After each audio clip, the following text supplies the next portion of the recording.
Going to remove Christina Tensi.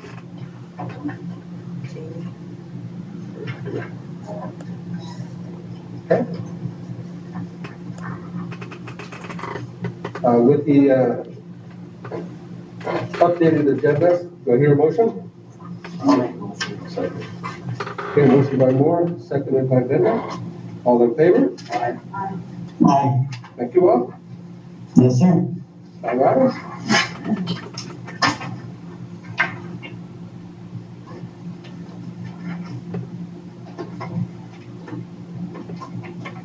Tropical Middle School, OPSC, application for funding, Caldwell Flores, Greg Norman, would you do the presentation? Good evening. Is it okay if I stand in the middle? Yes, please. And I believe the can you see me okay? I see you just fine, sir. All right. Good evening to all of you. Appreciate the opportunity to come and give you some information pertaining to an application for one of your campuses that is currently before the state for funding. I believe in your handout you should have a brief presentation with some pertinent information pertaining to what we're going to be discussing tonight. And I believe it will also be available. And you have it? Okay, fantastic. Yes, sir. Hopefully you can hear me through the mask. Cool, everything's good? All right. Well, first of all, let's go over some of the past accomplishments that the district has achieved in reference to its relationship with the Office of Public School Construction. As you know, with Rosamond Elementary School, there is an ongoing project there now, the kindergarten project. We were able to get $4.9 million from the state for that particular project, and it is an ongoing project. In addition to that, back in 2018, we received $2.2 million in a design grant for that particular school, which obviously it has been rebuilt. And then in this upcoming November, we will receive a $7.2 million reimbursement. So all in all, $14.4 million that will be in the coffers of the district in regards to that project. So just wanted to start the meeting off on a positive note. let you know that we have had a successful relationship with the Office of Public School Construction, and we anticipate that that relationship will continue in the future. The reason why we're here tonight is that another opportunity is before us. That is the Tropical Middle School. If you go to page 2, what you have in front of you is what is called the workload list. And basically what the workload list is the scheduling of projects that the staff at the Office of Public School Construction, which is the division of the DGS, what they do is when an application is received, they date stamp it, and depending upon that date is the order in which they process the application. And as you know, the last successful bond was Prop 51, which was back in 2018. So prior to that, there was a number of years where there was no statewide monies available. And so the workload list or the backlog of projects just built and built and built. But once there was funds in the system, they started to process those applications. And to be fair and equitable, they processed those applications on a date order received. So as you see there, you can see with Tropical, we submitted it in August of 2018, and the superintendent and staff received notification in April of this year that that application was being worked on. And what you also see there is what the state believes to be the value of that application. So there's 2 components there, and I won't spend a whole bunch of time going over the 2 components, but one is your base grant, which is the $11.8 million, and the other is the state's PAC. So under new construction, as far as the program, the way that the program works is the 50-50 program. The local agency participates 50%, and the state matches that 50%. But if there are extenuating circumstances where the local agency cannot come up with their half of it, then the state will also pay that 50%, thereby making it 100% financing for the project. So we have, in years past, and we continue to submit information pertaining to the district's position as it relates to this category. And the district qualifies, so that's the reason why you see 2 categories there.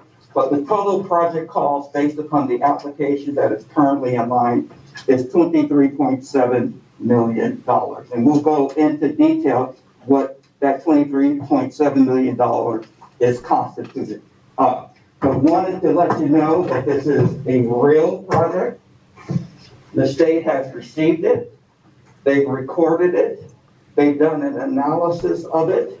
And based upon the application that was submitted, which includes the DSA, Division of State Architect Approved Plans, the approval letter from the California Department of Education, CDE, this is what they value that particular application to be worth. Okay?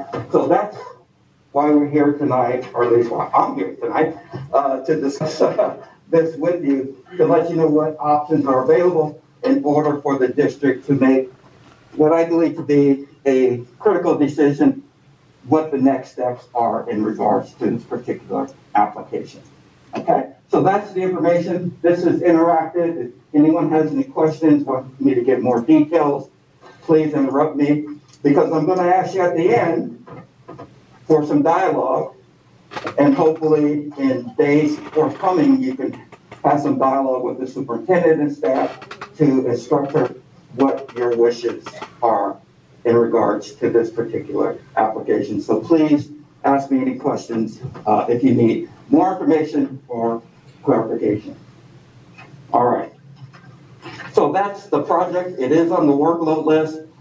And so we have been notified that this project is an active project. So great. If it's an active project, produce it. Why are you here tonight? Well, I'm here tonight because there's a problem. Okay? The problem is that the DSA approved plans on which this particular grant is based upon has expired. Okay? In order to get a grant from the state, in addition to a slew of paperwork, the two major ingredients are DSA approved plans and CDE approved plans. So when we submitted the application back in 2018, obviously we had DSA approval and we had CDE approval. Because of the lack of funding, it sat in line. Finally, the state passed the bond in 2018. But by that time, the 4-year window had expired for those DSA approved plans. So you would have to renew them. In communication with the architect has stated that the provider of the building, Ceramark, which was what the district wanted at that particular time, has gone out of business. And the design that they had was a proprietary design. So there's no way that you can renew that particular application. So the architects are stating we would have to redo the design in order to satisfy the requirement that you have DSA approved plans. Okay? So the architect has communicated that to our firm, to the superintendent and to staff, and we've been debating how to proceed. We took a look at the reimbursement that is coming back in November, the $7.2 million. That's all been accounted for. We took a look at some other previous, and we'll get into this in a bit, some other previous apportionments that the district had to see if there was any additional funds available from that pool of money in order to compensate the architect to move forward with the new design. So we have been bantering back and forth, and so the decision was made to bring it to you all and let you decide how you wish to proceed with this application. So this is the dilemma, for lack of a better term, that we are faced with, and that is we have the opportunity to make improvements at Tropical in the amount of $23.6 million. But we need to be able to compensate the architect, I'm not the architect, to be able to compensate the architect in order to do new plans. And so the situation is, where does the funds come from in order to accomplish that? And so that is the discussion that is before you this evening. We had everything ready to go too also in 2018, right? Yes, everything was ready to go in 18. The lack of funds. The lack of funds, exactly. Nobody can guarantee that. Yeah, I mean, the good thing about this application, if I'm understanding your question correctly, is that there is what is called bonding authority. So under Prop 51, the reason why it is on the workload list is because it is within the bonding authority of Prop 51. So it is guaranteed to receive money because Prop 51 has already passed. They've already done the accounting saying, okay, that particular bond was worth $9 billion. These are all of the projects that fit within that $9 billion authorization. There is another list at the state, which is called applications received beyond bond authority. So there is a slew of other districts that came late to the party that are on that list, and they're the ones that are not guaranteed money. The projects that are on the workload list are within the bonding authority. So you are guaranteed money. If you get out of line, there are other districts throughout the state that will probably send you a card saying thank you, because that money, the $23.6 million, will then go to the next project that is in line. That's the way that the system works. Yes? You said that our application was accepted in 2018. Yes. Our original warrant says 2012. Yes, I'm gonna, okay, let's address it right now. So, very, very good question. So, with this project, with the Hamilton-Rosamond project, and with the high school, so back in 2012, the district submitted application for what is called design and planning. Okay? Design and planning is a bifurcation of the original SFP program. So if you are a financial hardship district, and only financial hardship districts, they have the right to bifurcate their grant into two parts. The first part, design and planning, because in theory, you don't have the money to pay the architect, to pay the CDE fees, all of those fees. So what they do is they give you the money to hire the architect, to pay the architect, all the testing, all of that stuff. Then once you achieve DSA and CDE approval, then you can get back in line for your construction apportionment.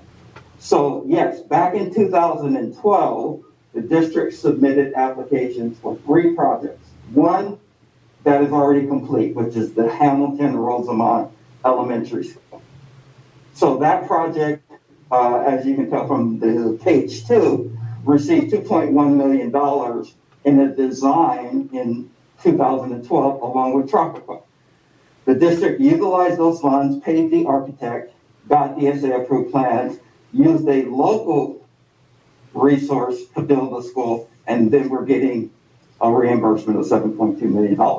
So this particular project started in 2012 with the state giving to the district monies to hire the architect to do all of the necessary steps in order to get the project to DSA and CDE approval. In 2018 is when, or President Gutierrez, is when it was ready with DSA and CDE approval, so we resubmitted for the construction part of it. No, we got approval for, at the time, what it would cost to build the school, which would be $23 million. Yes. In today's dollars, that's not going to go very well. Yes, as most of you in the construction industry know, there has been a huge escalation in steel prices and what have you. The way that the OPSC deals with it is that every year they have what is called a per pupil grant. There is a dollar amount associated with the grant that they give you.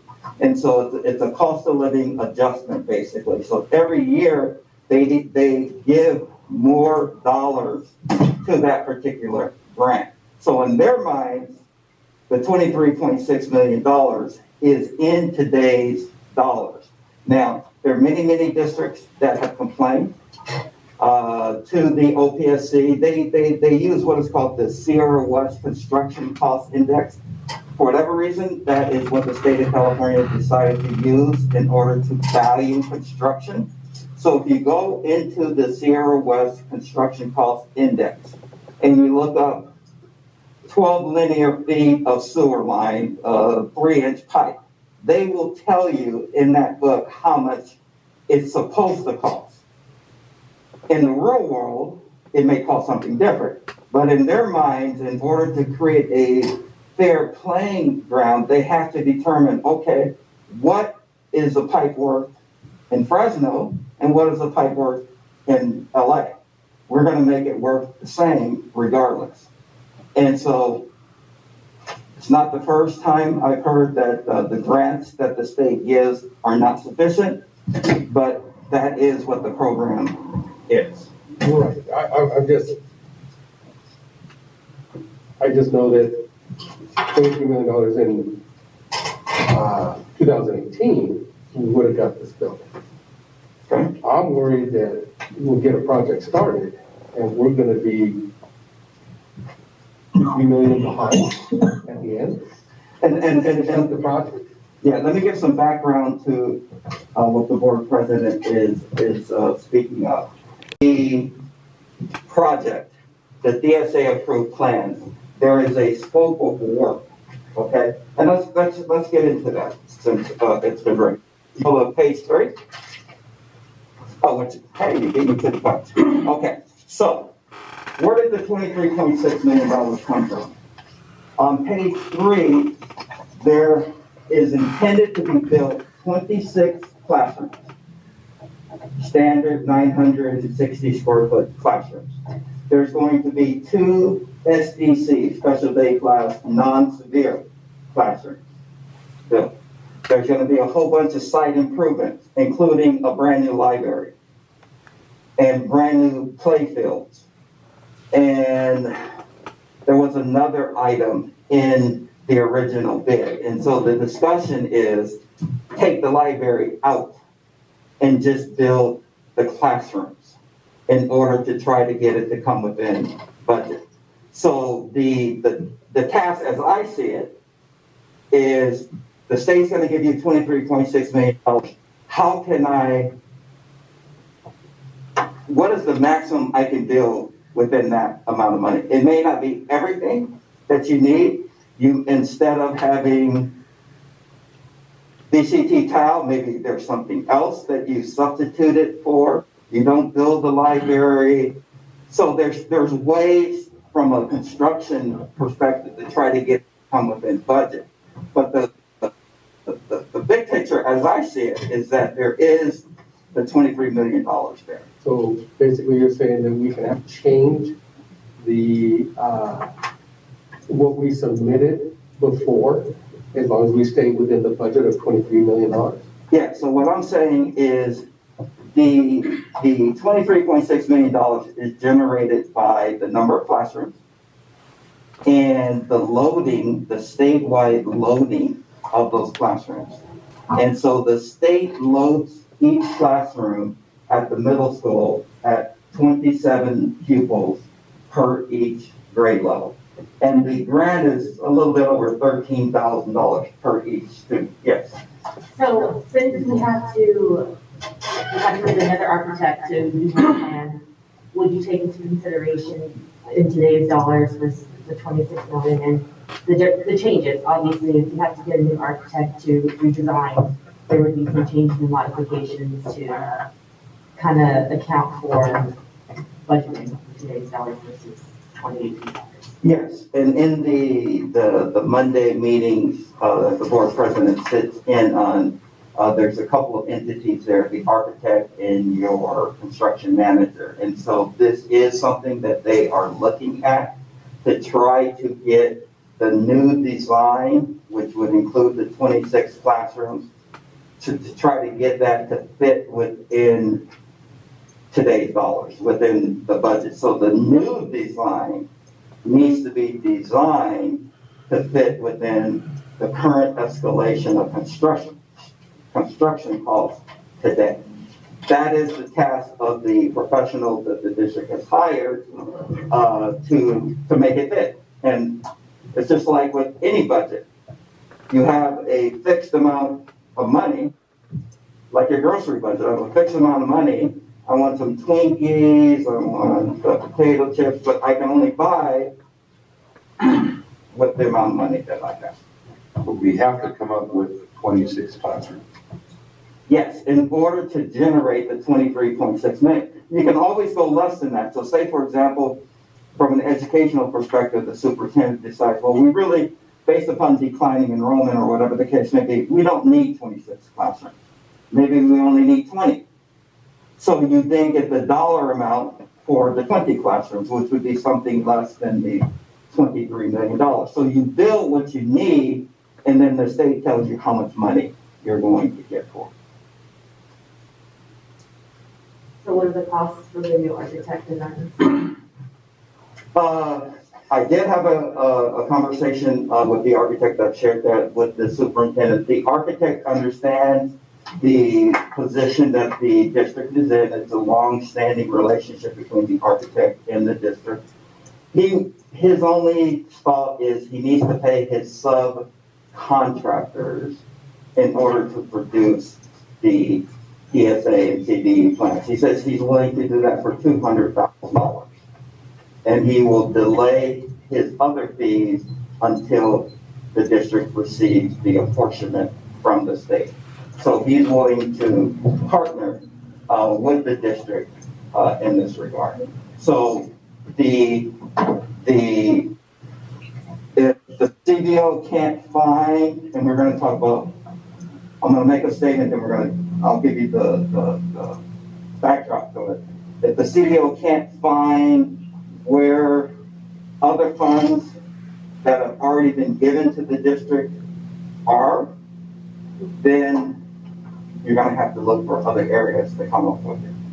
The $200,000 to put yourself in a position to get the $23 million.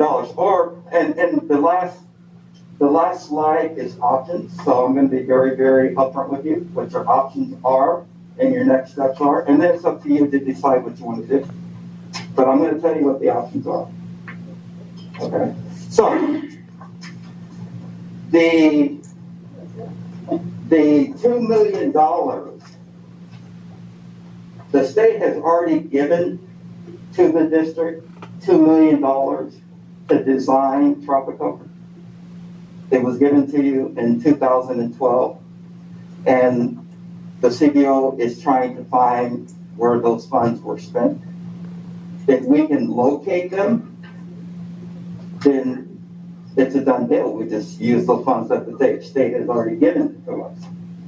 If they're no longer there, then you're going to have to come up with funds from a different source. Okay. All right. So you're saying this $2.2 million was given to us somewhere and then it was used for something else, and now we're going to find it? It was used for something, but we don't know what it was design used for. grants? I'm sorry? Other than the design grants? I'll let the CBO answer that question. So, 2012, the district was given $8.7 million roughly. And since basically I've started in December, one of the tasks I've been working on is, okay, we got this money, in addition to, okay, where we've just had other reports that are, updated reports, okay, we gave you this money, where is it? Or what have you done with it, all that. So I've been piecing together the last decade or so of general ledger and financial activity reports, specifically Fund 35, what's in it, what happened to it, maxing, okay, here's invoices, warrant numbers, here's the actual copy of the invoice, so I have a, detailed record that I basically recreated, the wheel on a little bit of, it predates me by several years, with the district in any capacity, so I'm, working on, pulling stuff out of storage and everything just to tie it all together.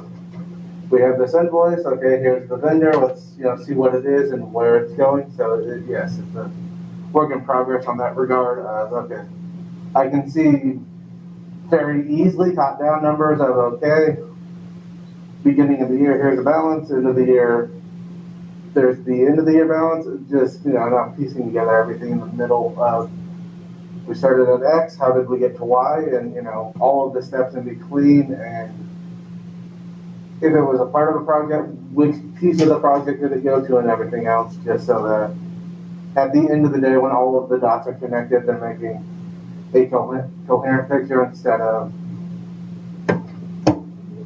money up here, money down here, stuff in the middle, there's no detail to it. So this is, it's a bigger question that you're asking, and maybe at a later point in time we can come back and get more detail.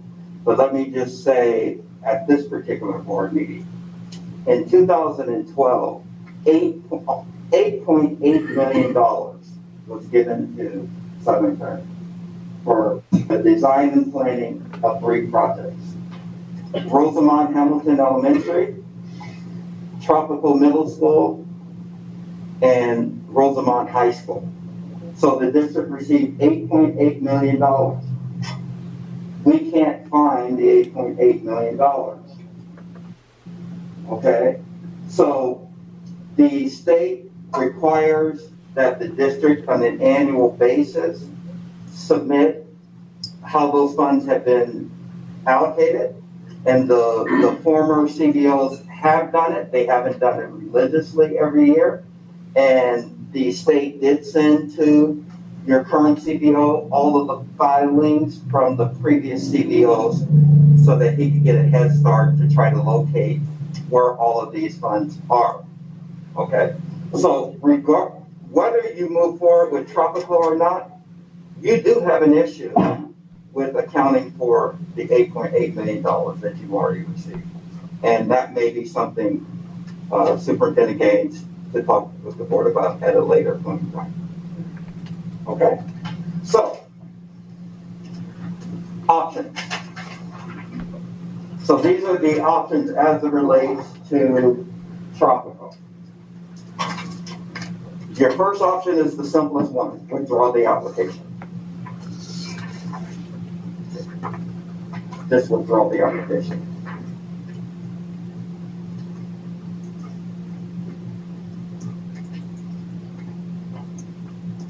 No harm, no foul. Okay. If you want to try to pursue the $23.6 million, then slide 4 is you're going to have to go back and get DSA, CBE approval. And the architect is saying, I'm willing to partner with you. I only charge you what I need to pay myself to do that. So, very simple. You have A and B options, 1 and 2 options, but there is a twist to number 2. So number 1 is just withdraw the application. Number 2 is to move forward since we have the understanding that we're under the bonding authority of Prop 51, which is an envious position to be in. Because there's no guarantee that there's going to be a successful statewide bond in 2022. There's one planned for 2022, but there's no guarantee that it's going to pass. Prop 13 did not pass. So it could be another 5 years before you would have this type of money from the state to address improvements at tropical. Okay. So option one or option A, option B, and the twist to option B is you can come back later. You can withdraw the application and then resubmit it when the timing is better for the district. Okay. So that's what is before you. I appreciate Superintendent Gaines for giving me the opportunity to address the board, to let you know what is before you. And now it's up to you to provide direction to your superintendent and to her staff as to how you want to proceed. She will then tell me what I need to do based upon what your decision is. So in order for us to move forward and get CDE and DSA and all that approval, we have to find $8.8 million or? No. 8.7? You just need to find $200,000. Cool. I think if I may interject, and please correct me, Mr. Norman, if I'm wrong, what I believe Mr. Norman has said to us, regardless of whether we move forward or not, we're sort of talking apples and oranges here. We will have to accommodate for that 8.8 million, and the state views it as we were given 2-some million for Hamilton Roseman Elementary, 2-some million for Tropico, and 4-some million for the high school. Those are the only 3 projects those funds can be accounted to. So we may have spent the money on other projects, other things, but that is not, if I understand correctly, the state would look at that as money we go back to the state, or perhaps.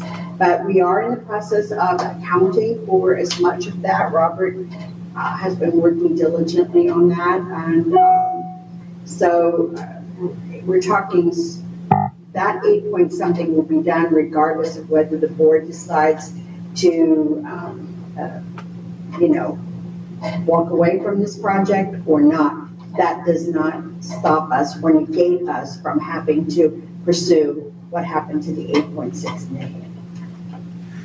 So we go ahead and reapprove and put out the 200,000 and get this process going.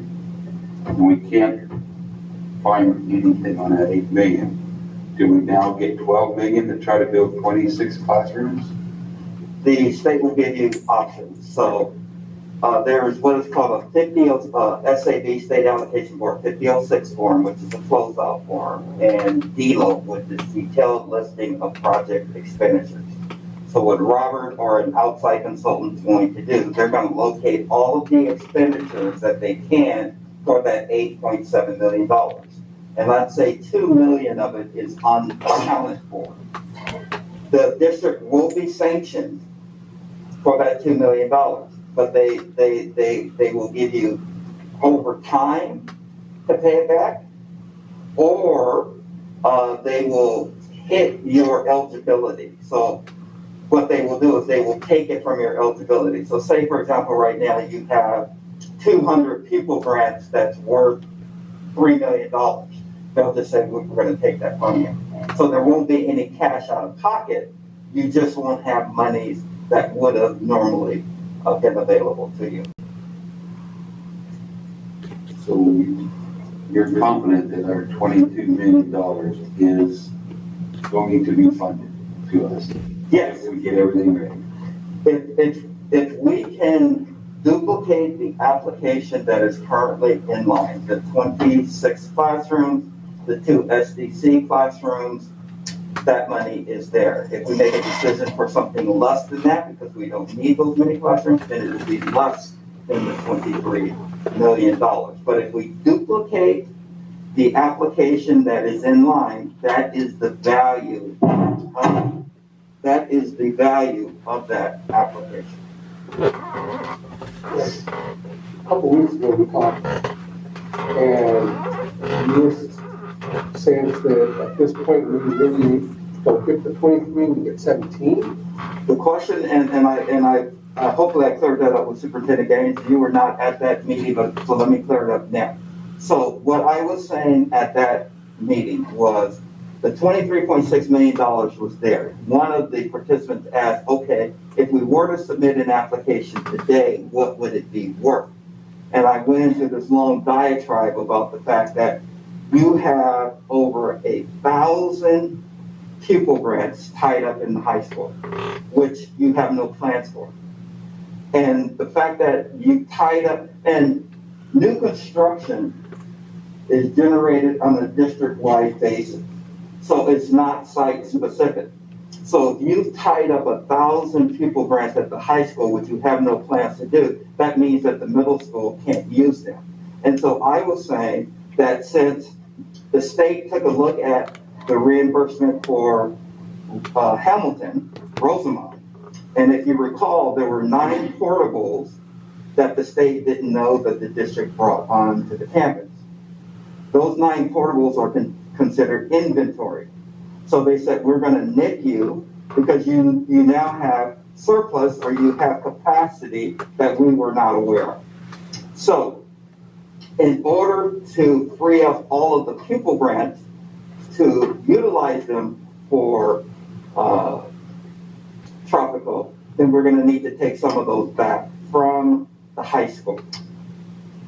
Okay, and the only way to do that is to do the accounting, not to pay any money, but to show the state of the $4.4 million that you gave us, we have legitimate expenditures that total X.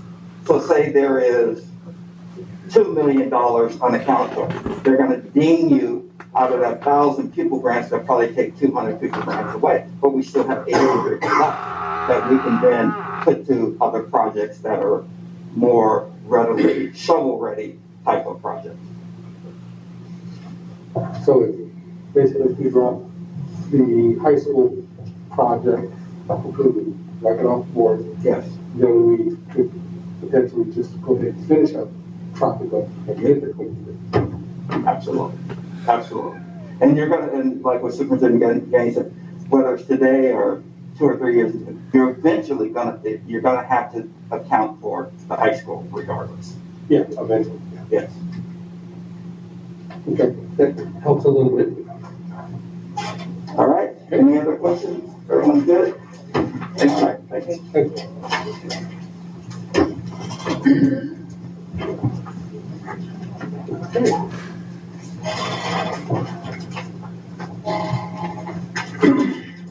Next, do we have anybody from CSA? No, we don't. Okay. RTA? I'm busy. What? Oh, I'm sorry. Hi there. Trying to get ready for school. Okay. Good evening, everybody. Thank you very much. Got a few items tonight. Number one, I had the great opportunity to meet with our new teachers on Monday. I'm not sure of the final count, but it seemed like we had about 25 new teachers starting in the district this year. Very pleased that virtually all of the new teachers became members of RTA, CTA, and NEA. It seems about half of the teachers will be starting on a provisional credential or a waiver. So it's important to note that the teacher shortage in California will be a serious issue over the next decade. I urged and stressed to those teachers on a temporary credential that they need to work diligently on earning their preliminary credential. Second item, of course, school begins next week. I know that's a huge surprise to everybody. Teachers report on Tuesday for meetings and training. Students report on Wednesday. As always, many teachers have been on campus already several days preparing for school. Teachers continue to invest their own time and their own money for their students. Number three, we continue negotiations with the district on Friday of this week. We're about halfway through the updated proposals. I hope we can get through the rest of the proposals on Friday with tentative agreements on many of the items. With any luck, Mrs. Gaines will accept all of RTA's proposals, as RTA has accepted many of the district's proposals, and we can get negotiations wrapped up in one or two more meetings. And let's see, we started this whole process in February of 2020, so it's a long time coming. It would be great to complete the process to the benefit of both parties before we get far into this school year. Because you know what, I have students I need to teach. I don't need more meetings to go to. And I'm sorry, Mr. Vincelette, do you hear me? I hear you just fine, sir. Okay, thank you. And number four, lastly, I do have questions on the first reading tonight on the agenda of board policies, Board Policy 6158 and AR 6158. This policy can have significant impact on classroom instruction. RTA has not had any discussions with the district on this policy, so I'm interested in any of the board discussions tonight and future discussions with Mrs. Gaines. That'll be it, because I ran out of paper. Thank you. Thank you. Sure.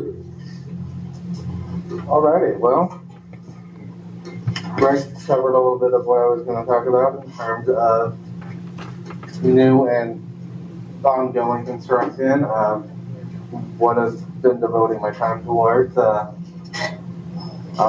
So there is stuff I need to look into, obviously there. I don't think anybody has any questions on that. We are, somehow we blink and we're at the end of summer. School is right around the corner. My office is, processing and getting through as many, RFPs and everything as we can, so that, when teachers and classified, everybody returns back to campus, that hopefully everything that they, ask for, is in, and we're not, 2-3 weeks into school, and then, finally the Amazon truck comes by, and, everybody can rejoice. So, yeah, just going on, hopefully, start of the year goes well, and start school, and everything like that. Thank you.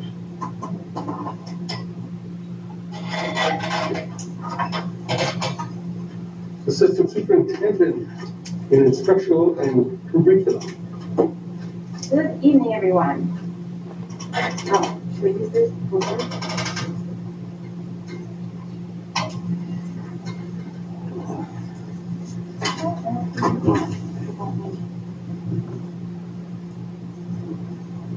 Let's talk loud.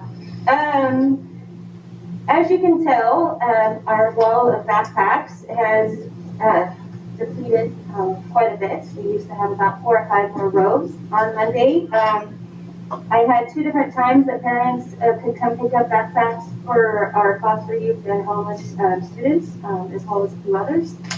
And we gave out 140 backpacks on Monday.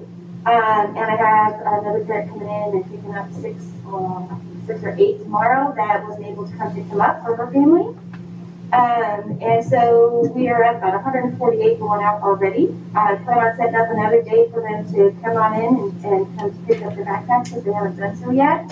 And then once we're done with that, if we still have backpacks, I'm going to distribute them equally to the different school sites to give out to students that might be in need. I'll keep a couple for foster youth and homeless kiddos to pass out in the Ed Services office. But I can tell you the parents and kiddos were so excited to be out, coming out and getting their backpacks and ready for the start of school. So it was just honestly just a fun experience for me. I just enjoyed seeing their bright smiles and the appreciation from the parents. So it's a great experience for everyone. Who's passing them out at the library? Yeah. Who's passing them out at the library? Are we doing that? I know. Nope. That's just the yeah. Mr. Show was? Yeah, our backpacks are all the same. They're very high quality. The parents were very impressed with the quality of the backpacks this year and the supplies that were inside. So it was really successful. I did recommend that they put with Sharpie their names on them, so they all look exactly alike. Yeah. With some kind of something. And just so, let me grab one out.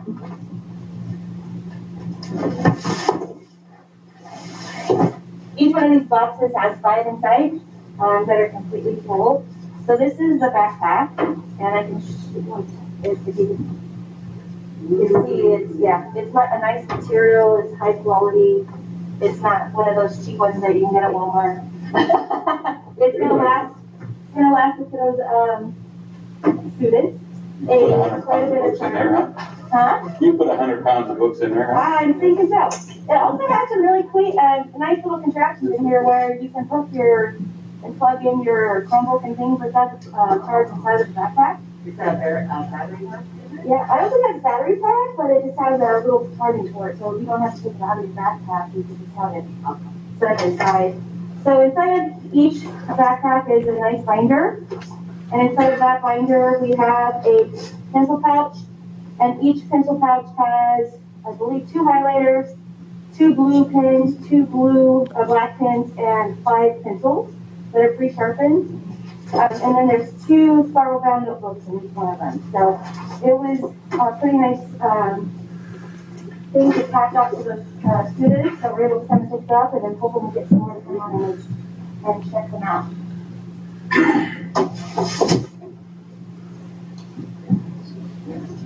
Let's see what else. We've had our new teacher orientation, as Mr.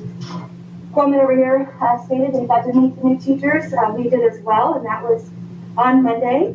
We had the class science curriculum training for our kindergarten through 2nd grade teachers. We had 28 teachers that attended that training, and I was there for almost all of it. And it was a really good training, and almost as good as the Kern County one, but not quite. But it did walk them through how to use the curriculum and it aligned pretty well with the NGSS training that we've had.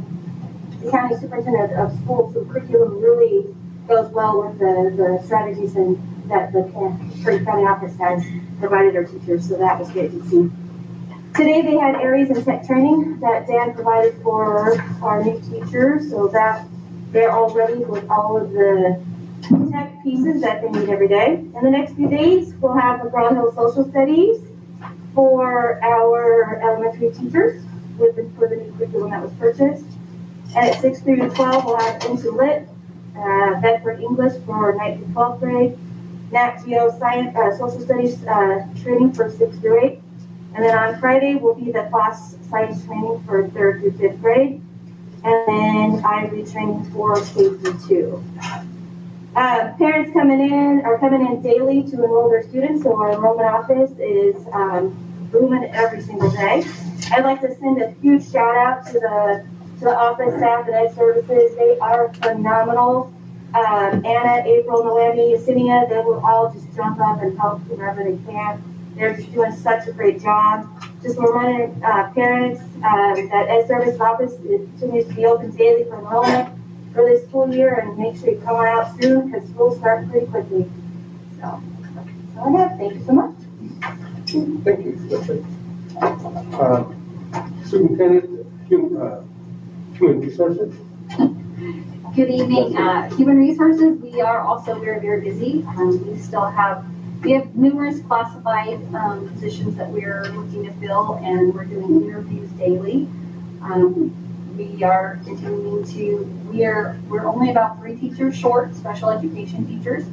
And on the consent item down at the bottom, there is a contract for, we really felt like we had really exhausted our ability around here in our Antelope Valley. So Cheryl Taylor, our director of special ed, had gone out to several different agencies, to find some teachers.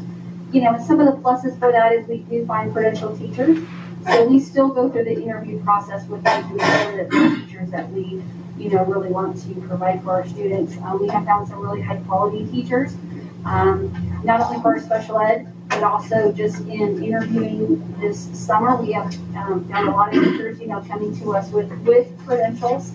We do still have some that are on the PIP-STIPS interns, but we do have many teachers that are coming to us with preliminary credentials, even some clear credentials. So I'm very excited about, our new staff that's coming. I think you're really going to be a compliment to our already fabulous staff that we have here in Southern Kearney. So we are busy, but we certainly are here to support our school sites and, as we get ready to start on Wednesday. So looking forward to it. Let's move forward. Thank you, Ms. Hargis. Superintendent Gaines. Thank you, President Gutierrez. Good evening and welcome, everyone.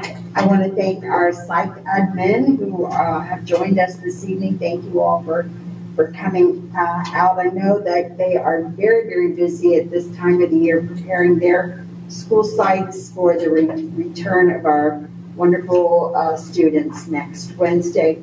I want to wish Mr. Ben Saletta a happy birthday tomorrow. Thank you. Happy birthday, Bob, and I hope you have a great day.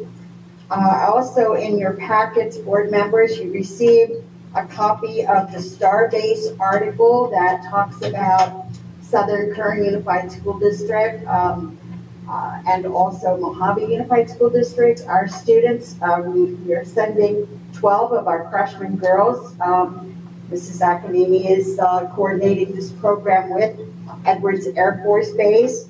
And I want to thank Ms. Amira Flores, the Starbase director, who has arranged for 12 of our freshman girls to participate 2 days a week, right at the end of the closing of Rosamond High School, in a program that will immerse our girls in a variety of STEM-related topics such as 3D computer design, robotics, physics, and other aerospace activities. If you know anything about the number of girls we have in the nation participating in engineering, it's very, very low. So anything we can do as a school district to encourage our females to be interested and to have exposure to an engineering and design program, we want to be a part of it. I also want to thank the superintendent of Mojave Unified School District, Dr. Catherine Aguirre, who has agreed to transport our 12 girls. She will pick them up here at Rosamond High School on Tuesdays and Thursdays. They will ride along with her team of girls to Edwards, and then she will bring them back here and drop them off at the high school. So thank you, Dr. Aguirre, for being so gracious. As we get very near the opening of school next Wednesday, I want to encourage our parents, as Ms. Lacey said, to please get your students enrolled immediately. Our principals and assistant principals are working hard to set up those classes, and so they need to know what the number of our student count is going to be. As we get very near the opening of school next Wednesday, I want to let our K-2 parents know that for the first 2 days of school, providing you are in mask, you will be able to walk your students to the outside of the classroom door, drop your student off, and then leave the campus. We're only going to do this for 2 days for our K-2 parents, and all the rest of our parents just need to drop your child off outside the school gates at the designated gate. And these gates will be labeled for our parents who are driving their kids to school, for the parents whose children ride the buses, and those who walk their children. So please look out for those designated gates. We are calling this the Year of the Child. I can't think of a better time for us to really address the needs of all of our students after 18 months, and we're still dealing somewhat with the pandemic that our teachers, our classified staff, and especially our students have had to deal with. So our goal is to have lots of learning this year at our sites, after school clubs, math and reading academies, sports, field trips, and other fun activities as planned. PE, actual PE instruction will be back at both Roseman Elementary and West Park, where the students will receive PE twice a week. So parents, I want to ask, if you have an elementary student at West Park or RES, please provide them a water bottle on the days that you notice that they have physical education. And please look out for additional information from me coming in the next few days prior to the opening of school. Question. Okay. On the Star Girls, I'll call them Star Girls. Yes, it's MISS. It's MISS, and I actually forgot the actual breakdown of the. There you are. It means Mighty in STEM Sisters. Yes. Right, but I just, we're not gonna violate any Title IX stuff because She has a grant specifically from Bakersfield or Kern County that's focusing on getting the girls more involved in STEM, because it's a definite need in the workplace to have more females in STEM, and getting them exposed to everything they can do in STEM. They're going to be working with actual like rocket scientists. They're building a rocket as part of a contest, like a real rocket. I totally agree. I mean, I'm just. No, not right now. It's specific for the grant. It has to be for women. I know we get always look worried. at the other side. Yeah, we get worried when we hear something that's just one sex. So but right now it's what she wrote a grant specifically for that. Thank you. And Mr. Gutierrez, I just want to let the board know that one of the guidelines that Mrs. Akinimi and Mr. Sheldon and I have discussed is we want to send a very diverse group of females to that training. So, you know, we're just picking the sort of those girls who we know will go and love it and give it their best. Give it their best. Maybe we'll see it on TV someday. We design this. Who knows? No, I totally get it. It's good. Great. I think it's wonderful to have something that separates the sexes. We're like bringing them together instead.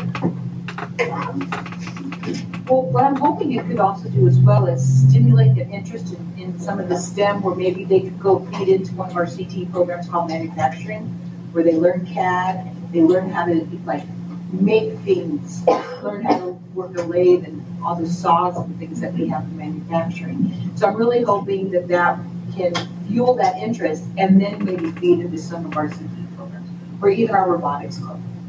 Great. Okay, for communication, we'll start with Sally. Hello. I'm very excited for the school year. I'm happy that we're going back in person. I know a lot of people didn't think this was going to happen. So let's just be patient and have a good year. Okay, so I just want to say good luck to all our site admin and teachers for the beginning of the school year next week. I am a bus driver at Mojave Unified, and when I heard about transporting some of our girls and taking them to the MISS program, the first thing that popped in my head is like, why isn't Roswell doing this? And now here we are, so thank God. I love that. Other than that, I really don't have much, except everybody's always talking about STEM, science, technology, engineering, math. Paw Patrol was on the TV this morning at home, and it was funny when they went on a commercial break. They tell you that your child at 2 or 3 years old, just by watching that show, is already learning about STEM, you know, and all these different things. There was one about a doctor, I don't remember what it was called, but when it went on commercial break, because I was just curious to see what it was, and I was enjoying it. And like, I've never heard of NGSS until last week, and I don't know if it's the same acronym or not, but this show's talking about science and mixing things together, and it said NGSS on the screen, so I just thought that was really cool. And I had to share. Thank you. Just watch Nickelodeon.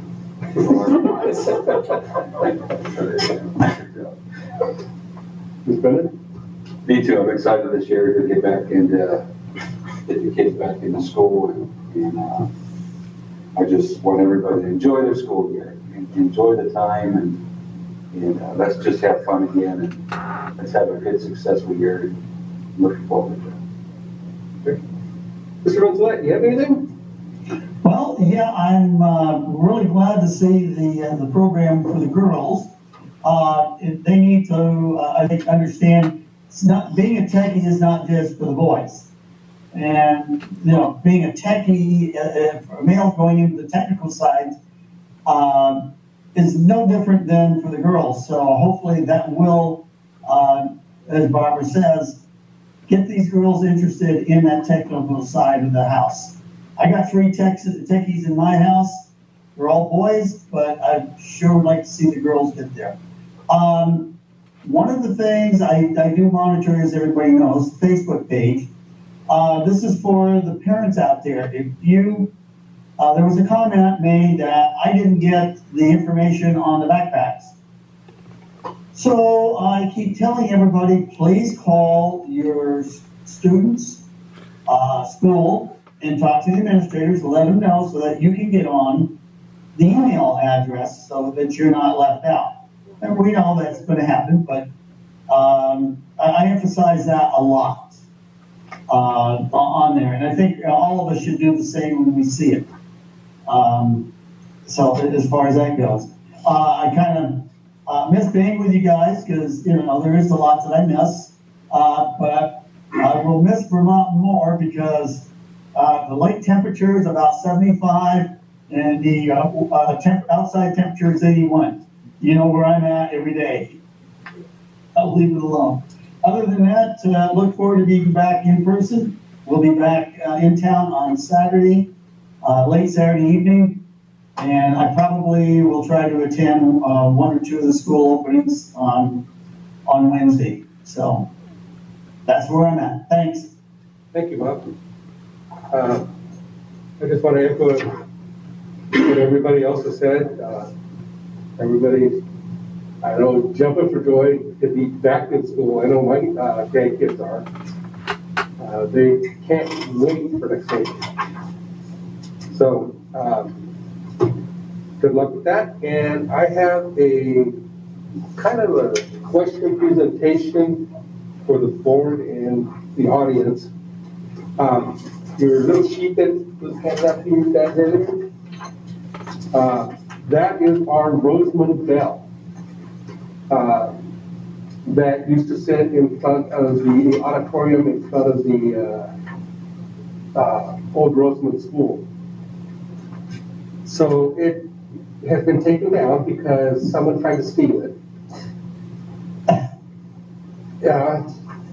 And we'd like to put it on the new campus with all the plaques that are there from 1924 or 8. It's in the 20s. 1924? So we want to get the whole history of the bell and where it started and where it has has gotten through Rosewood schools. So if you look on, for those that don't have one, this is the platform that it'll sit on, which is a brick or block pillar that will have the plaques on the sides and on the front. And then the bell will sit on top of that. It's almost like what's there now, but over at the other school. Now, we had a discussion on where to put it. My first thought was, when I first pulled in the parking lot, was to put it out front where everyone could see it as they drove in and as people walked up to the office and to the as the kids walked into school. Raleigh brought up a couple of concerns about putting it out front. One, of course, that it's already been tried to be sold once.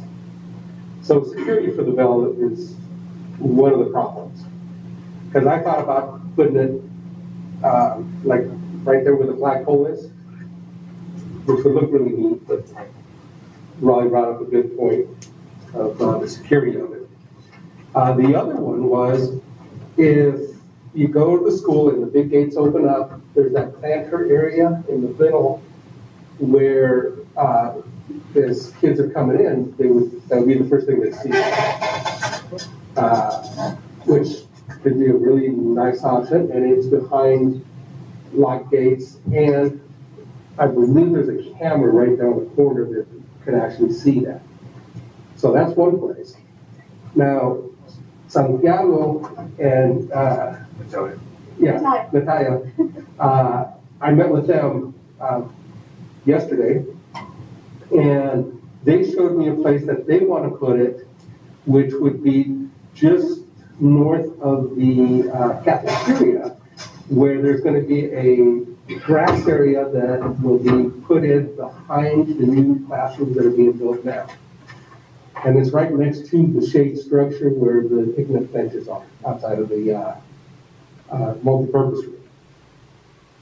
Putting it there, they could also use it as everybody will get to see going over to the cafeteria, and when we have assemblies, people will see it going through. And they could also use it as a history lesson on our Rosewood School.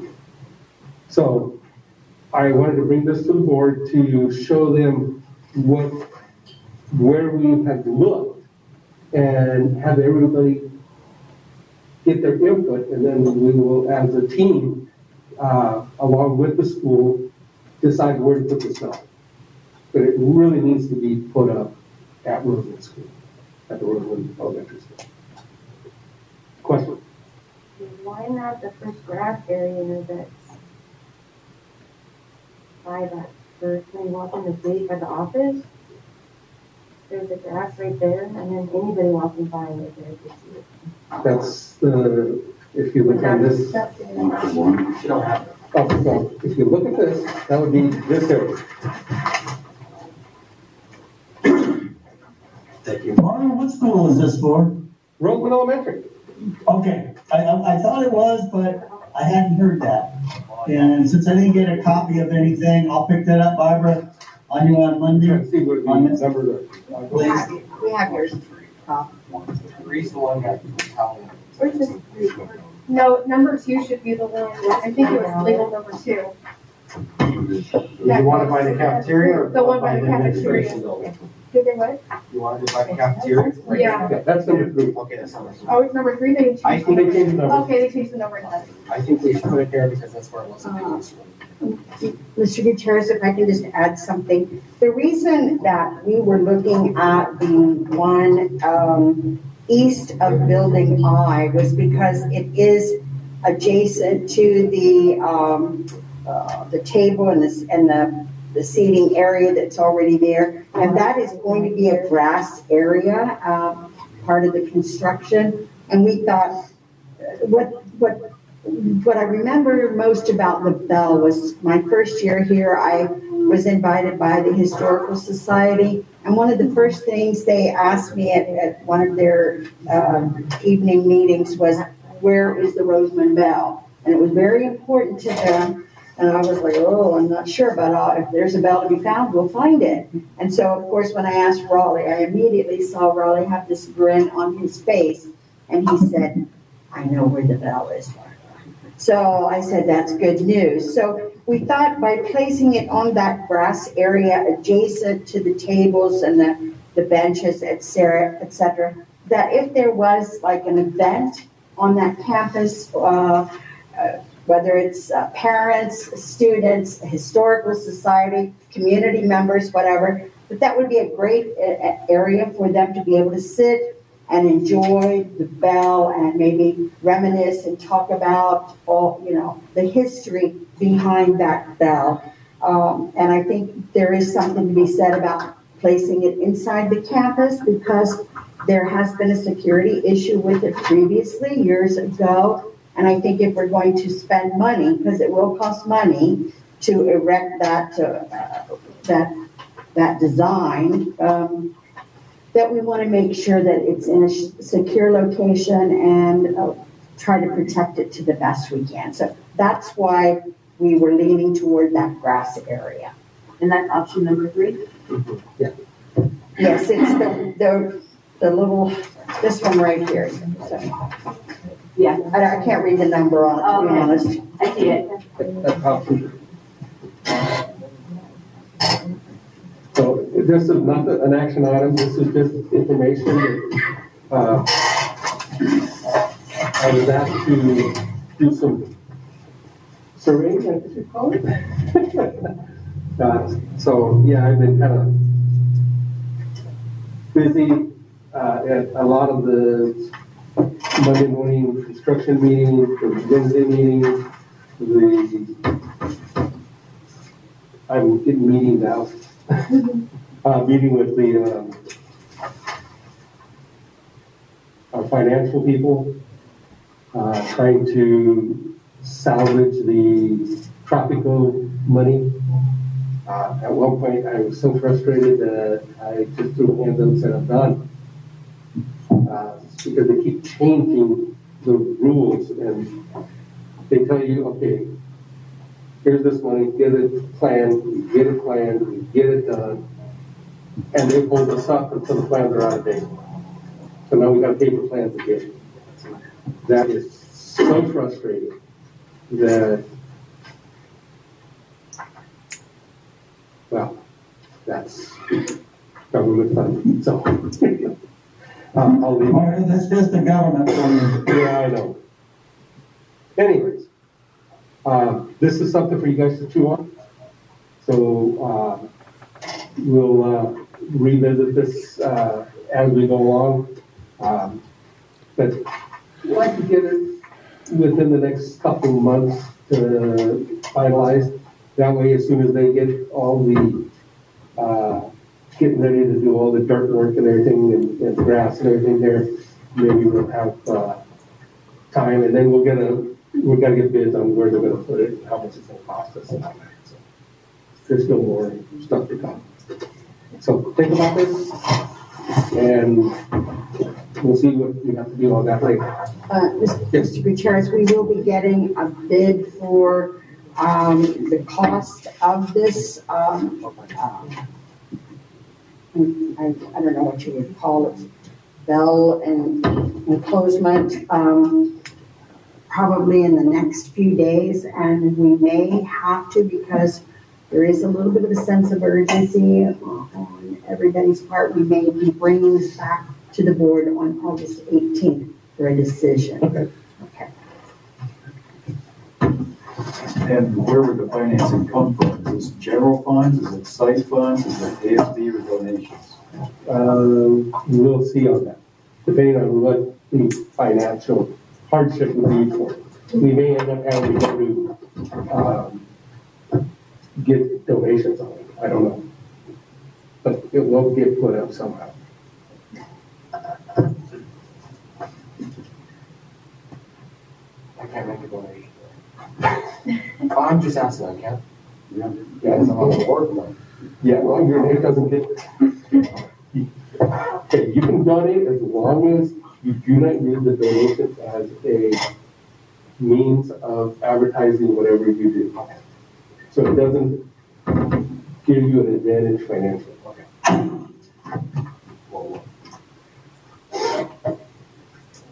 Okay, do we have any requests for No, no public comment. no public comment? Public, do you guys have any comments? Okay, consent items A through H. Does anybody have any questions? I just see it as a typo, it's not really a question, but, for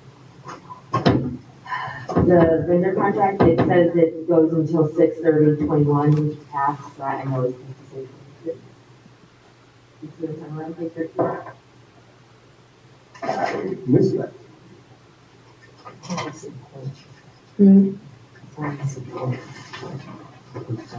There's H. Contract effective date. Which for For the, 360, yeah. now that you brought that up. Dan, can you explain what 360, I mean, I saw what it's on there, but it's kind of vague. I'm sorry? This is a teacher, I think this is your, this special education teacher. Oh, these are the contracts for, so what we did was, Mrs. Taylor, Director of Special Education, she went out and, found some different, contracting agencies, and so, she was able to find some teachers, and so, these are contracts for us to be able to hire those teachers, in the classroom. That's, both D and H. Yeah, but you can't run a contract from August 9th, 21 to it's June a typo. 30th, 21. It's a typo date. Does that mean June 30th, 2022?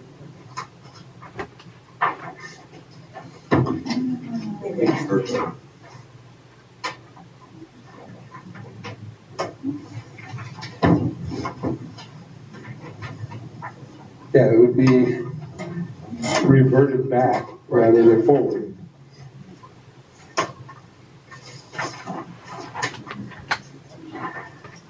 Yeah.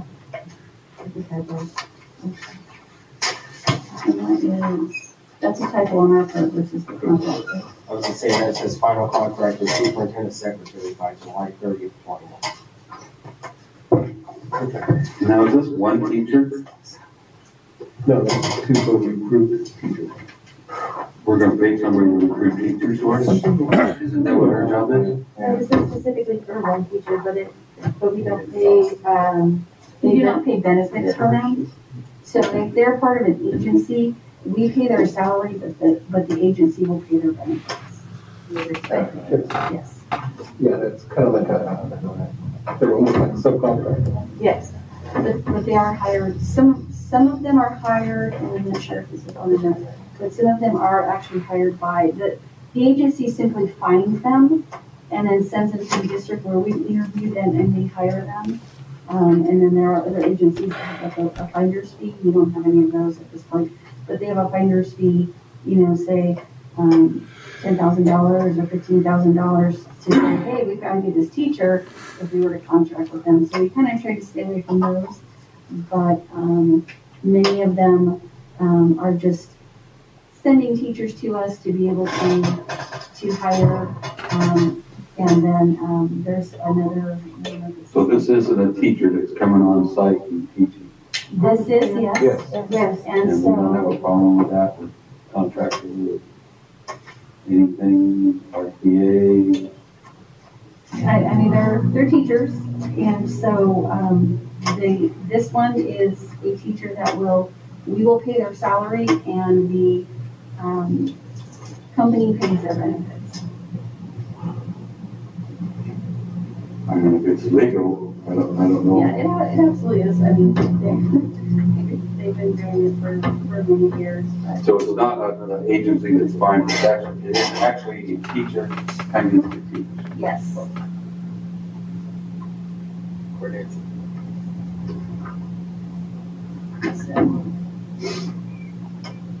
You got something to say? Honestly, it's just, Oh, no, Jim. oh, Because you're not there. Well, I'm out of order. Am I being asked to, am I allowed to ask questions? We're asking. I don't know anything about this. I don't know the legality of it. I don't think it's illegal, but I certainly, from a teacher, from the RTA standpoint, it would have been appropriate that we had been informed and consulted about this, so I could ask for legal input as to what it is. My question is this an employee of the Southern Kern Unified School District or of ATX? These would be our employees. It is our employee. So is the teacher a member, will the teacher be a unit member of RTA? that will be. No, they're not on with you. Yes. I don't, I don't know about that. they're not our employee. They're contractors. They're Like, we're not paying all their benefits. They're a subcontractor, basically. They would have to be. They would have to. They're not being paid through payroll. And if that's fine with me. I just want to make sure. Oh, it's not fine with us. We understand the need to fill these positions. We understand the difficulty to fill these positions. It would have been appropriate for RTA to be consulted about moving down this road for filling these positions, so that RTA could get proper consultation on it. Ms. Hargis, if I can interject for a moment. Jim, let me just say that I'm not exactly sure how long these positions have been flown, but it has been flown extensively for some time. Not only some of the positions for our teaching staff, but even some of our CSEA classified positions flown and flown and flown again. Our issue, Jim, is, and I can tell you, I have knowledge of this firsthand. We certainly are not the only district who is missing a teacher or two at this time. Fortunate thing for us is that we still have a few days to go before we open. Some districts have opened already, missing teachers at every site. So we have to do what we need to do to meet the needs of our students. First and foremost, meet the needs of our students. I don't disagree or contest any of that. I understand the districts have been posted, and for teachers within the district, they've been posted for people to apply from outside the district. And it's, as I mentioned in my presentation, the difficulty we have with filling teaching positions and how it's going to be difficult over the next several years.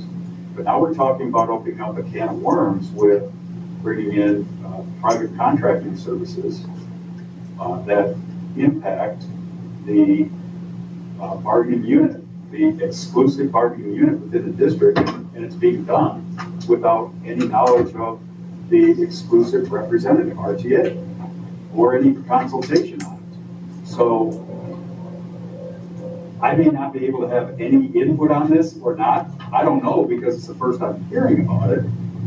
I should be afforded the opportunity to get input from CTA Legal about this process and its impact on my unit members. And Jim, just to piggyback on what you're saying, some of this development has happened really, really recently. We had, for example, a couple of people, more than two, that we had already interviewed with us. They had signed contracts with us, and then they have a change of mind. I'm not coming last minute.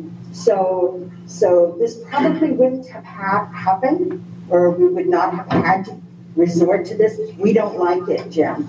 We're not happy about having to do this, but at the same time, at this point, August 4th, our number one priority is our students. And so if we have to bring in a couple, 2 or 3 teachers that way, so be it. In the meantime, we are, we still have the positions flowing. We still are interviewing, every day. We will interview. And if the district gets highly qualified applicants in the next 7, 10, or 30 days, are they able to break a contract with ATX over this, over the teachers they've said we are going to have for the next year. I believe there are some clauses in those contracts, Jim, that allow some possible termination on either part. There may be some slight stipulations in there on the number of days that have to be taken into consideration before the contract can be just dropped.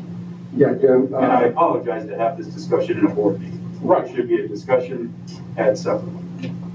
There is a termination if we decide not that we find somebody else, they can be terminated within 25 days. But let's be clear, they are not members of the bargaining unit. Right. Therefore, they are not covered under our contract. Right. So we could have a special ed teacher where, let's say our class size is a limit of 15 students in a special ed classroom, the district would be welcome and have the ability to put 25 in there. Yes, but we would never do that. But that would be, they are not obligated to follow the guidelines of the contract. So there are serious ramifications that need to be considered. Right, but we would not.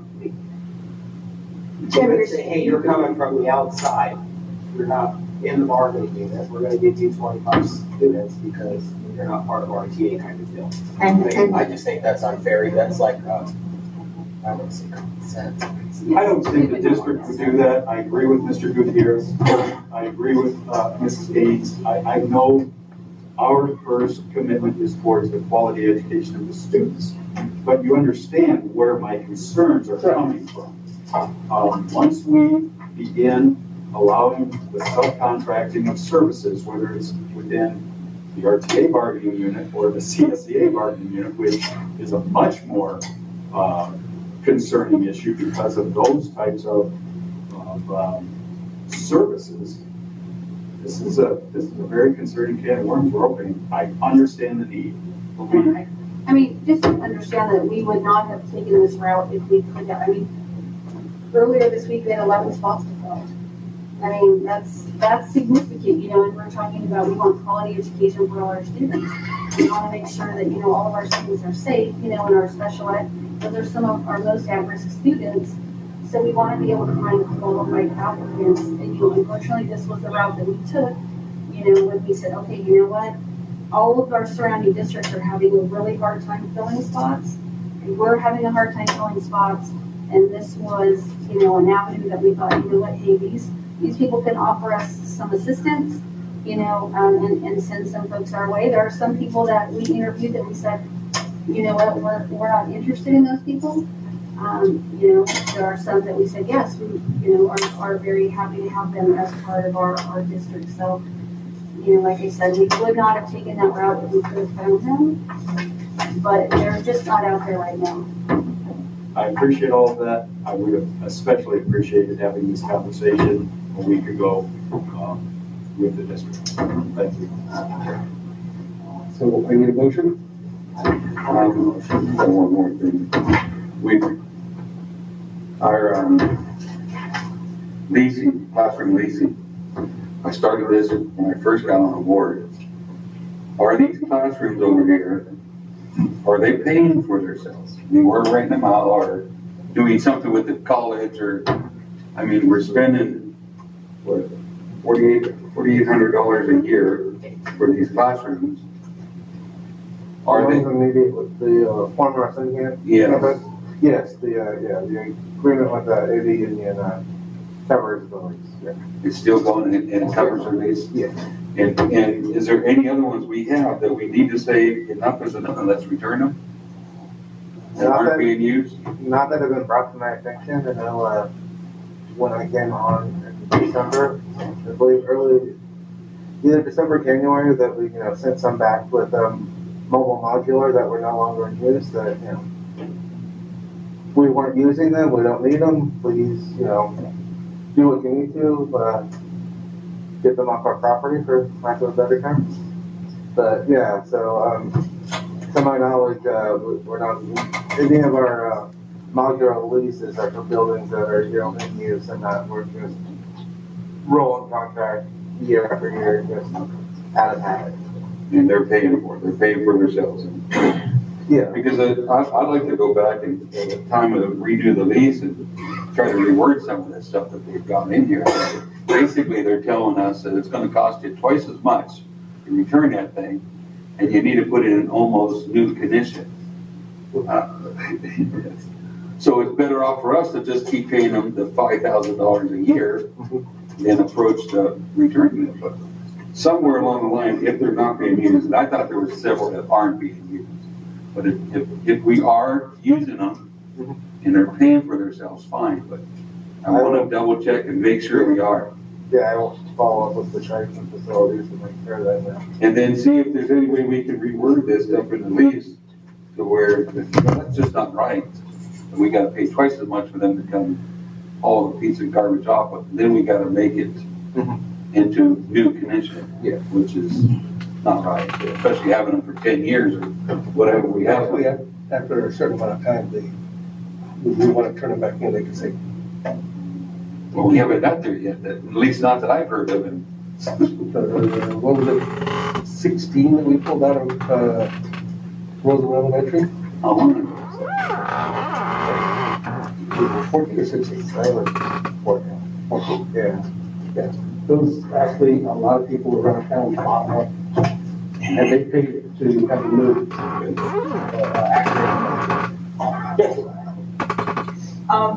If you guys, before you get rid of the portables, you could throw a couple my way if they're still usable. They're getting kind of like tight over there. well, the problem with us is the contract. But I mean, if you're talking about sending them back, that they're no longer used to whoever has them, just call. Because I could use a call. Westburn uses every single classroom. We're getting really tight. There's no empty room. Yeah, no, I know, and we only have 2 spots for 2 more portables, and that's it. I just found out that your class has like 200 students. I was like, wow. Freshman 265, it's almost 250 something for sophomore. Yes. Yeah, we have like 860 or something. You have to take this back. It's pretty good second.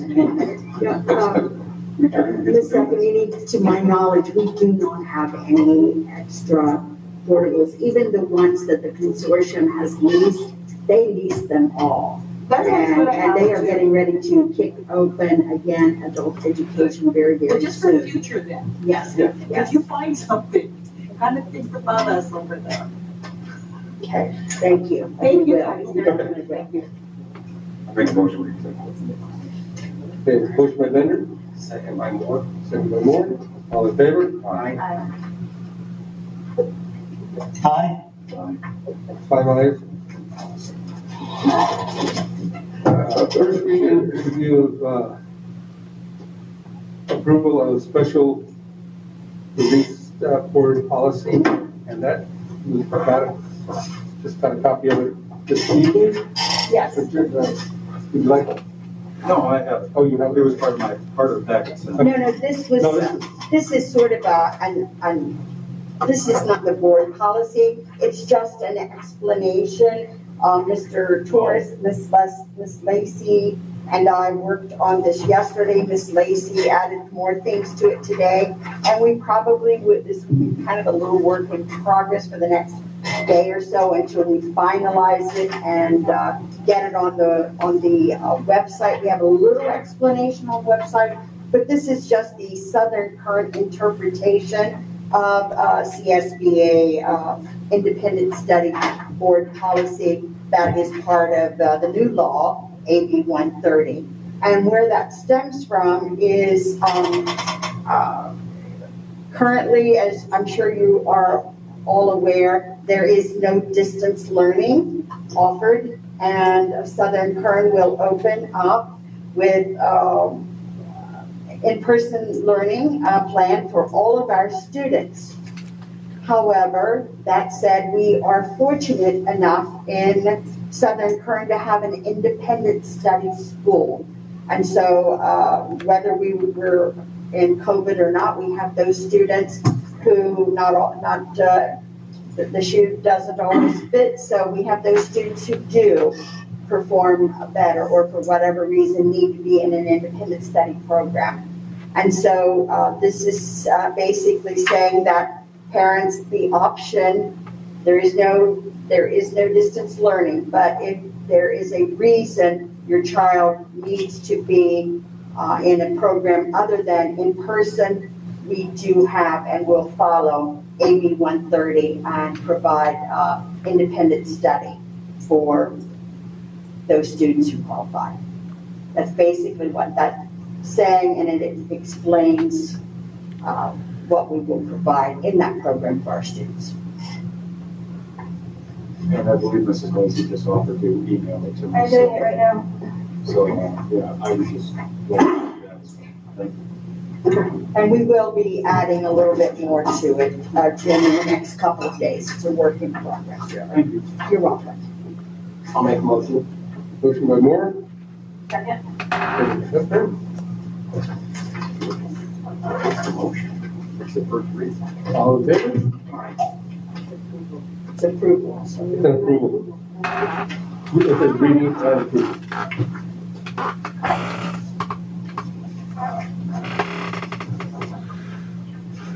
Okay. Sunshine SKUSD's proposal dated July 30th, 2021 with CSCA. Ms. King? Yes, sir. In your packet, you received the proposal from the Board of Trustees, Southern Kern Unified School District 2, CSEA, as we open negotiations in the very near future with our association, our California School Employees Association. So we're looking forward to that. If you have a chance, as you can see, there are several articles. I'm not going to read all of that, but several articles that are on and up for negotiation this year. I'll make a motion that we recess for public hearing. So need a second. Second by Vendor at 8:43.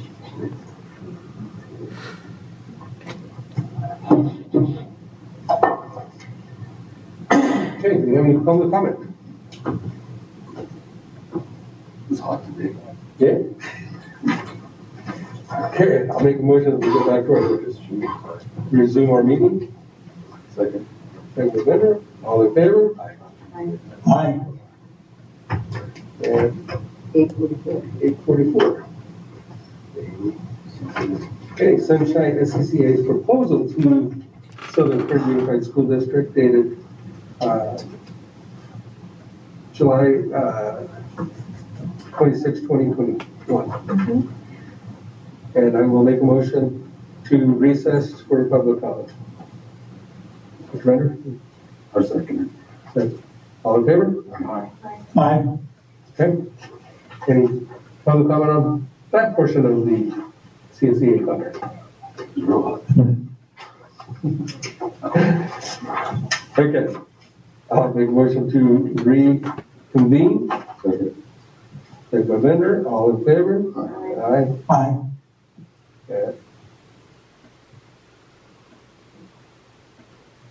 8:45. 8:40. I still have 8:44.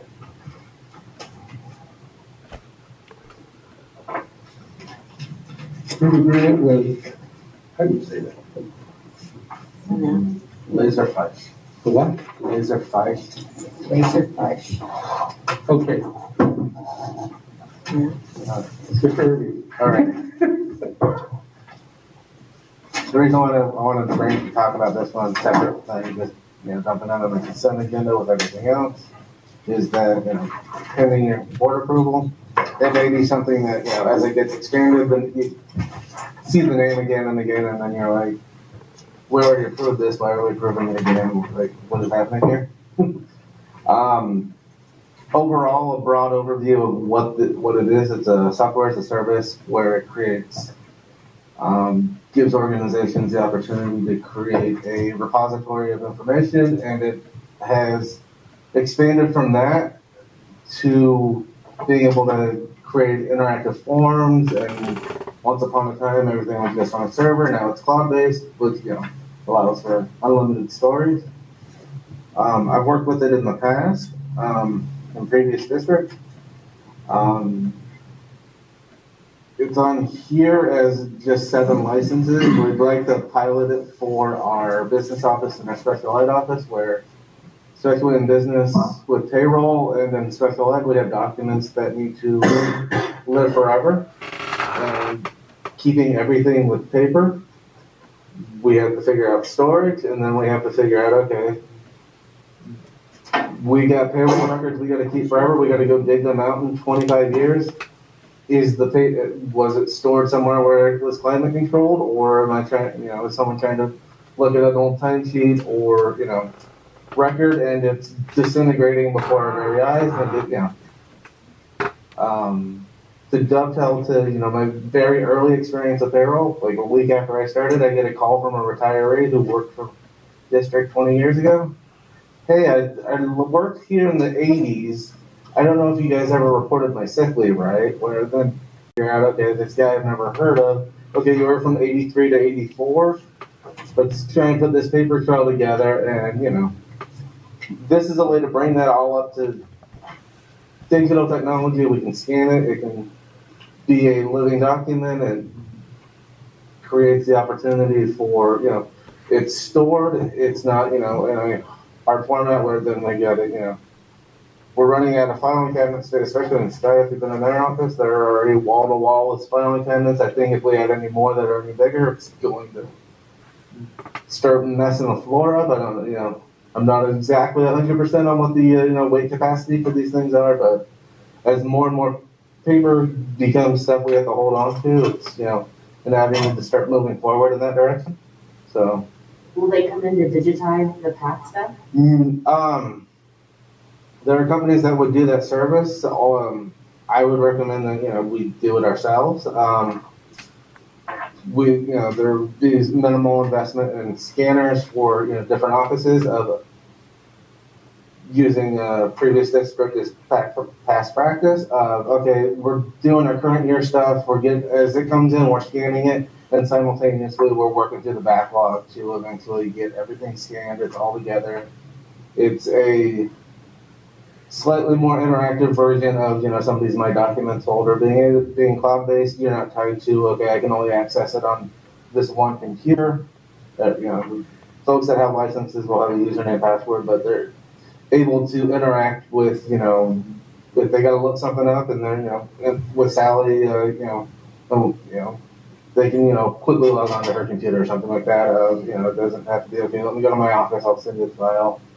Or I'll have to dig out, the hard copy from a cabinet, and, it makes it more accessible, easier to work with, and everything else. So would this system just manage the content? So I can just log into the cloud. I need to find reports from 2018 for Bob Smith. It's filed and all that. Yeah, as things get scanned in, you can edit the metadata. So, say we're using in business or payroll, anything that's coming in for payroll timesheets, whatever gets scanned, it has the capability of looking at printed text and doing the OCR so that it can read, okay, I see text, I can decipher that and convert it into, Bob Smith. Here's everything, something gets scanned in, it picks up Bob Smith, it's putting it in a folder specifically for Bob Smith. Another district a former district of mine that is doing it, started it after me, they have it set up where their payroll scans, okay, their timesheet's there, somebody gets injured on workers' comp, the workers' comp form, it lives in a workers' comp area, but it also lives in the employee file, so that, there's multiple avenues of getting to that information, and once it's scanned, it's a little labor intensive to get set up, but it will, be able to, pull and redirect with that. Okay, I scanned it to my computer, it's in my email, I gotta drag and drop it into whatever folder I want to and rename it, and if I need to add, metadata or, go into the settings of the PDF and have it OCR so I can search text later. does that immediately from the scan if the right legwork is put behind it. And you said it's forever, so if you decided to, years down the road, go with a different content provider or what have you, would they seamlessly move all that content over to another provider, or you have to continue with the same provider forever? It has an annual license, so there is an annual fee to go with it, you know, like most software as a service this day, you know. I believe there are ways to integrate, okay, you have data in there and you need to export it into something else. There are companies and vendors that will work with Laserfish to do that, where Laserfish is it's different than just, okay, well, we just have Adobe, where it's the overarching thing, and then there are third-party vendors that work underneath it of, okay, that, you know, we do form specialization, we do workflow process specialization, so they do an annual conference that I went to, frankly, too close for the start of COVID for comfort, but anyway, of where, you know, okay, they do their annual conference, but there's a way, and then there's a message boards and system around everything, built community of, okay, this is what, you know, even within school districts, everybody's a little bit different, so, you know, there are folks that help, you know, okay, what are your needs, not just, okay, here's, you know, this is what we do, whether or not it works for you or not, you know, round hole, square peg, kind of deal, or said that backwards, but whatever, you get the gist, hopefully. So, anyway, we just wanted to talk about it so that, you know, if it does get approved and we, you know, it works out for us and we keep seeing the naming and it's not like, we already paid for this, what are we doing? But, you know, if it works out for those two departments and, you know, it can scale, you know, at least, you know, you have hopefully the cursory understanding of what it is, and I haven't rambled too long and lost everybody. So. Okay. When I looked this up, I immediately called my son because he started a multi-million-dollar cloud company back in Tennessee. And I was asking him about it. He said, you got 1,000 submissions per month. It cost me $1,800. That's not much. Then you got to worry about the annual fees every year. He suggested something like maybe Dan might be able to input on Office 365 forms as PowerPoint Flow Office 365 provides a discount for education schools and that. Is there anything like that we could use that can do this type of service for us? We're a Google district, so we wouldn't want to transition over to using Office 365. We're totally bought into the Google platform. In my opinion, Laserfish will work well for us in terms of just getting the paper files that are in the business office and the special education department, because it's a I would call it a liability, to have all of these paper files that are deteriorating and difficult to find, and when we need information, it makes it very difficult. So if we can scan them and digitize them, make them permanent records, it'll be highly beneficial for us. And Laserfish is, I believe, the industry standard for K-12 education for this process. And there's no software through Microsoft or Google that could do the same thing at a lower cost? I'm not understanding. Is submission, is it, here's this email. Is that one? So I get 1,000 in them a month and I'm done for $1,800? Is that what it's telling me? Because I save that many emails every month myself. No, yeah, this would be totally separate from just the, you know, part. This would be. Yeah, but would a submission be one piece of paper? It would be, if we are doing, if it's set up where we have a form instead of a hard copy for an RFP for a school segment. So, you know, front office sends in their RFP, they need tape, pens, whatever, you know, toner for the copier. Sending that form would be, that's what that submission would be. And really, 1,000, if we get 1,000 RFPs a month, we need like 4 or 5 Talias in there instead of just the one we have to process that amount of paperwork coming through. Like, so that's what I mean. It's not just, okay, we got, years worth of records. Okay, we're scanning something. Okay, that's not what it's looking at as the form. We can scan it, 24/7 if we want to, in terms of that regard of that, the record retention piece. So it's not just, okay, you ran, okay, we're at our quota of 1,000 pages for the month. Stop scanning, please, everybody. But, hit the sleep button on that, and we'll pick it up on the first. We got, a week now. I see his concern. Yeah. I understand what you're saying, like, okay, if all these documents are coming in, they may not all be RFPs, they may be different documents. If you have to go back and digitize all the other content, what's the upload? Is it 100 pages, is it 10, is it 15, depending on what you have to do backlog-wise? There are lots of services out there, I work in fast. So, cost-wise, there's probably other options. I don't know, what this is, but I know, becoming virtual and digital is very important. I get that. I just looking at the cost and the limitation of the submissions and, each user and 7 and, blah, blah, blah. I understand your concern. And is this the only option that you have? We tried another program, like Jim was saying, that was built on top of Google Suite called AO Docs. That's like a competitor to Laserfish. But it was not a successful project, and it was the software is just not built out like Laserfish. So I think you're going to get what you pay for. Can we try to maybe just go out and give us something side by side, a couple different companies so we can look at? Yeah. Before because this is basically taking us up another $9,000-$10,000 a year cost of doing business, and don't seem much when we got $40 million, but it adds up. Or maybe they can give us free training and save $1,100. I would like to see that. I would like to see a couple different companies and see what else is out there. I can do I don't know, I assume AO Docs is still in business, but we worked with them a few years ago. I can set up a demo of AO Docs, assuming they're still in business. See if there's any other companies out there that Jim, if I may add, it's not just the companies. Let's see what software that may be in development that we don't know about. Because there might be something out there faster, cheaper, better. We don't know.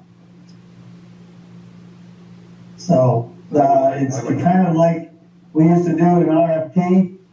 That would be, well, I'll give you a perfect example. And a gentleman came in, wanted a $25,000 piece of gear. I found another one that was $5,000, did the same job. I told him if he wanted that $25,000 piece of gear, he had to write a sole source justification. He took the $5,000. So did the same thing. But we need to look at not just what's there, what's other agencies are using as well. Maybe they've got a better idea, a better deal. So there's other things to look at. I just wanted to bring it up, being that when we started to go digital, we threw everything into DVDs and CDs in order to make sure that we had plenty of storage. Because I understand the storage problem. And that's, when you've got documents on top of documents, eventually you're going to run out of space. So we need to clear it. And even in real estate, we got into it real quick and just started digitizing. And of course, we only had, that was my other question for anybody. Is there a limit on how long we can keep something in storage? I know some things you can't, but are there other documents? Say, for instance, RFPs.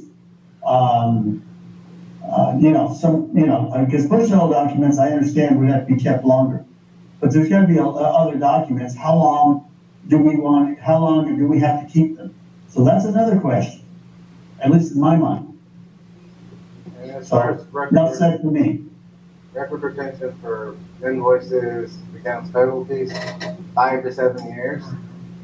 But theoretically, say you're looking 10 years back at facilities funding, Yeah. and 5 to 7 years have passed. If there's a digital archive of this ready to go that you can just type in keywords and search, we have an avenue forward that, less labor intensive, less, hoping and praying somebody took their paper folder, set it down somewhere, fell behind a shelf, spilled coffee all over it, or just was like, I don't need it anymore, it's going in the shred bin, we've, met our obligation to keep you. If anybody has any questions about you, hopefully there's a note somewhere, but, Now, question, this company that we're dealing with, if they went out of business, what would happen to all our documents? You better send a CD. A whole bunch of them. Yeah, for the scale I'm thinking, hopefully it's more than one CD, because otherwise we definitely did not utilize it properly. But if they were to go out of business, I have to imagine there would be, and that's way back then, but processes of, hey, we're going out of business, there's gonna be an avenue for you to not completely lose everything you've got. Not a like for like example, but years ago doing inventory for Muroc Unified when I worked there, built a beautiful inventory spreadsheet of, okay, here's our fixed assets, here's how much they cost, here's everything to go with it. And then like 2 months after I was done, get an email of, okay, yeah, this service is as of December 31st will no longer be used, yada, yada, yada, where I'm like, fantastic, I just used, this for months on end to get, stuff up to date, and then you're going with, so, at that point it was, okay, you have the ability to export everything you put into this, so that, it's not just, we're gone, lights are shut off, goodbye. Like, there was the avenue to, pull your data out, and then if you, into at least an Excel file or a CSV file, so that, upload it into something else in that case. So I have to imagine it would be something similar, like they've been around for years. They're not a brand new startup or anything like that. We don't know what kind of, shelf life they have. They just, bust out onto the scene, said, blockchain, and, now people have thrown money at them. They have been around, they are established. Multiple districts use them, multiple city and county governments use them. Like I think it's something we're definitely gonna have to do. I'd just like you to look for a couple other avenues that we can look at. So we tabling. I like the table, and get more bids or quotes or. We get the animal there too. So we have a motion to table. I make a motion table. Second. That's one? Yeah. All in favor? Aye. Okay, so it's tabled to later.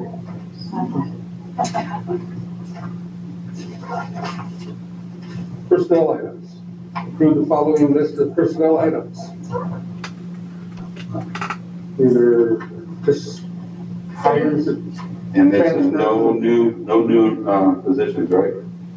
I didn't see any. We are, as far as our classified positions, they're all positions that have been vacant. There's no new positions. There were a lot of positions last year that, while we were on distance learning, we did not need to fill. So we're trying to fill many of those now. And, like I said earlier, we've been doing some interviews every day in an effort to get all of those filled. We have posted some and filled some sports positions.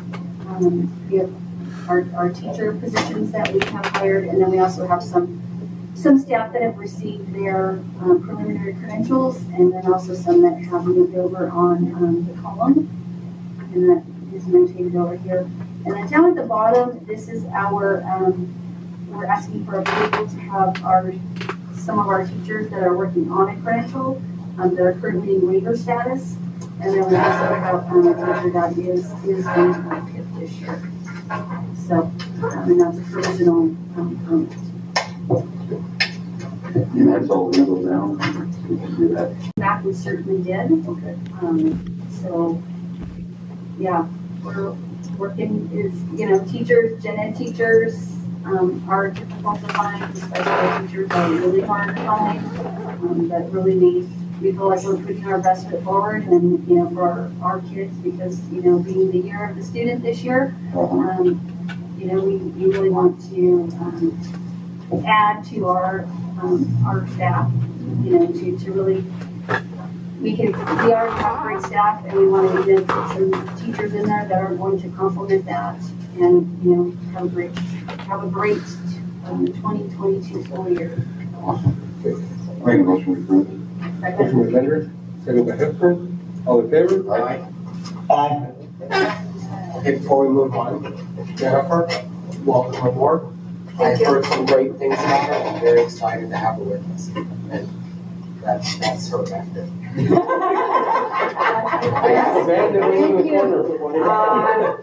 I'm just excited, so. Thank you, Mr. Moore. I was actually going to say you just approved our new assistant principal, Jennifer. If you just stand up, this is Miss or Mrs.?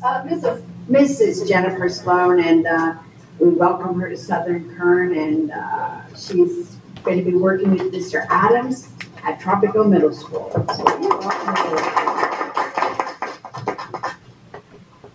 Okay, Now I make a motion to adjourn. Okay. Mr. Moore, Mr. Coleman.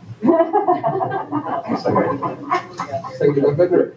All in favor? Aye. Aye. Aye. Aye. I like it.